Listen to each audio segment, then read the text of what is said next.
happened to my wife's grandmother about 15 years ago while we were still dating. Her husband had just passed away about a year previously, but she'd been going down to the library and volunteering. It was exercise and socialization. This was in the winter, so her walk back was while it was getting dark. The library closed at 5 and there was some extra stuff to do before everyone actually left. And on this particular night, she turned down a ride from another volunteer because she needed to stay in shape. The house is about a mile away through some lightly wooded area in South Texas, and as she's about halfway home, she notices someone behind her. He's walking the same direction and gaining on her, which in itself isn't all that particular. She's old and thus not particularly fast, but in this case he seems vaguely sinister. They keep walking. Pretty soon he's right behind her. Then he falls into pace, just staying behind her. Now she knows something's up. But she's almost home. She can see the top of her driveway coming up, and she leaves her lights on so it'll look like someone's home when she's walking in. She just needs to make it another 150 yards, then 100. All that time, she said he was so close that she could feel his breath on her neck. Around maybe 50 yards, it happens. A strong hand on her shoulder. "Okay, bitch, don't turn around and hand over your purse or I'll cut you." She stops for a second, then takes one big step forward, turns and shoots the guy in the neck with the .38 she keeps in her purse. The guy spent the next 5 years in a prison hospital before he died of complications. My wife's grandmother passed last year, but up to the end, she lamented that she pulled the trigger. This happened to a friend of mine. She told me about it about a year or so ago. We'll call her Minji. Minji is in her late 20s and works as an English tutor in South Korea. One evening, a few years ago, she was tutoring a high school boy. They were up studying pretty late and the buses stopped running. Being a long way from his house, the boy asked if he could crash on her floor overnight and get the first bus in the morning. Minji was very reluctant because inviting a teenage male student to stay the night didn't sound like a great idea, but he was begging her and eventually she relented. They went back into her one-room apartment and she got into the bed while he laid a blanket out on the floor, and they both fell asleep. A few hours later, at maybe 2 a.m., the boy wakes Minji up. "I'm really hungry," he says. "Let's go get some food." Minji opens her eyes and looks up at him in disbelief. "Food? Now? It's 2 a.m. Go back to bed." But the student insists. "No, I'm so hungry. Let's eat something now." She tells him that there's some ramen in the kitchen and he could fix himself some. This doesn't satisfy him. He doesn't want ramen. "There's a 24-hour place just down the road. Let's go there." Eventually, after several minutes of persuasion, the boy gets Minji to come with him to the restaurant. They leave the apartment and head out. As soon as they're on the street, the boy turns to Minji and says, "I'm not hungry. I woke up in the middle of the night and looked under your bed. There's a man sleeping there." They call the police and discover that a homeless man had been living in Minji's apartment, sleeping under the bed for 2 months. The boy only saw him because he was lying on the floor, so he had a clear view under the bed too soon.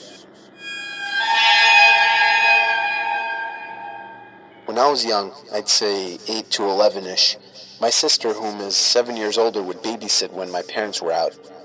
At the time, she smoked a lot, and my parents made her smoke outside, of course. So I'd follow her outside, play around, annoy her and such. One day, my sister notices a car at the end of the driveway, just sitting in the road. It's a white SUV with a bike rack on top. It has the most tinted windows I've ever seen. You could not see inside from the side. It sat there until she went inside, then would drive to the end of the road and sit at the church parking lot and wait. Wait until she'd come out again for another smoke, and it would repeat this. Odd, but my sister is a brave lady and just kind of ignored it. That is, until the next day while my parents were out again, and it showed up again. It would sit at the end of the driveway and just watch. I don't know what the driver was doing, but he was watching my sister. I know, because if I didn't go out, I'd watch from the front window and it would just sit there and watch my sister. She told my father, who was a sheriff deputy at the time, and he called the cops and made a complaint. They showed up, looked around, but the SUV was nowhere to be seen. Months went by and nothing. Then one day, a good 9 months after this had all started and around 4 months since the last sighting, it was back. It became a regular occurrence. Another day, my sister was outside doing her nasty habit, and sure enough, here it comes. This time we were all alone as usual, and she decides she has had enough. She tells me to stay in the carport, and she's going to go confront them. She starts walking toward the SUV, and halfway down the driveway, she would later remark to us, "I felt utter terror, like I knew if I went any further, I was dead. I was paralyzed by pure fear." She turned around and went inside. Finally, the family car was in the shop for some kind of issue, so we were all stuck home for the night. While my parents are home, my sister goes outside to smoke. I go outside with her, and eventually the SUV shows up. She tells me to run inside and tell my father, and I do. My dad promptly gets his gun and starts briskly walking down the driveway with it in hand, in the direction of the SUV, but not leveled towards it. The SUV floored it down the road and peeled out onto the nearby large highway. My dad, being a cop, noted the year and model and distinguishing features. The scariest thing, the license plate had been covered in duct tape. We never saw it again.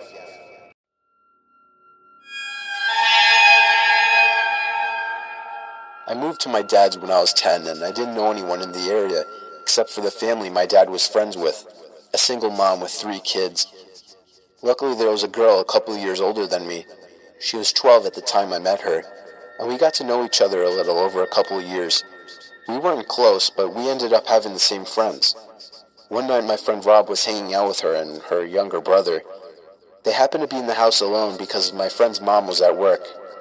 Her mother has been helping this one lady through her work and got to know her fairly well. She found out her sister was in a mental institution and was let out recently. The night Rob is hanging out with my friend, they get a knock on the door. My friend thought it was just their mom, since she knocks a certain way when coming in, and he answered it without thinking.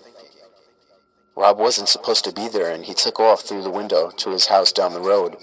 He never thought twice about it. It wasn't her mom. It was the sister of the lady her mom was helping, and she figured out through talking to her sister where her family lived and her mom's working schedule. She came in. This is where I don't know the details, and I'm glad I don't. My friend's younger brother got away to the neighbor's house to call the police. The lady brutally murdered my friend a week from Christmas, decapitated her, and left her body naked in a bathtub. She even hid her head. They had to look through the presents, and I don't know where they found it, but they did. I wasn't allowed to go to her funeral.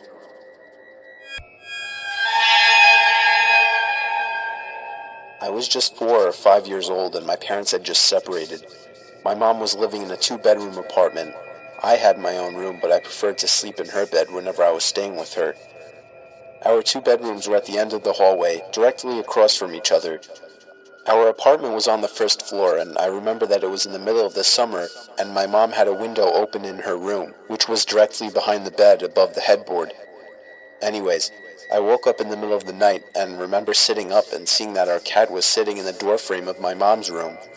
I should note her door was open and you could partially see into my bedroom. This was strange because our cat was typically always in bed with us. As I was watching him, he walked into my bedroom and meowed. I turned to face my mom and woke her up. In the 3 or 4 seconds it took me to wake her up and ask me what was wrong, we both looked back up at the doorframe, and there was a man standing by my open door, making his way out of the bedroom. I still don't know how she managed to do it so quickly, but my mother proceeded to pick me up and literally throw me out of the screen window. She quickly followed and we were able to start screaming for help, and someone called 911.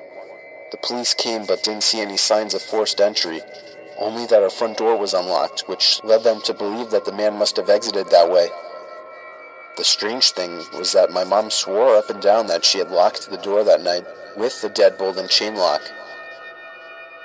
About a week later, she was cleaning the kitchen and opened up our water heater closet and found a notebook with names and drawings, as well as a pair of gloves and some gum wrappers.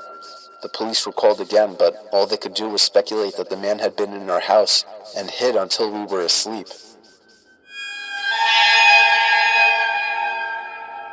One day while doing my laundry, one of the lights blew out in my basement. My basement is set up so that the laundry room is split up from the other side of the basement with a wall and a door. In order to get upstairs, you have to exit the laundry room and go through the other part of the basement. So the light blew in the other part, not the laundry room. As it was the only light on that side, it was pretty dark. I finished the laundry I had to do while dreading the walk through the dark basement. I exit the laundry room, get halfway through the basement, and I hear a loud cackle. Imagine a sound people make when they imitate a witch. Take that and imagine the witch had been smoking for 50 years, making her voice deeper and hoarser. That's what I heard, clear as day, right behind me. I didn't hesitate to bolt for the stairs. I waited until my father got home and then changed the bulb.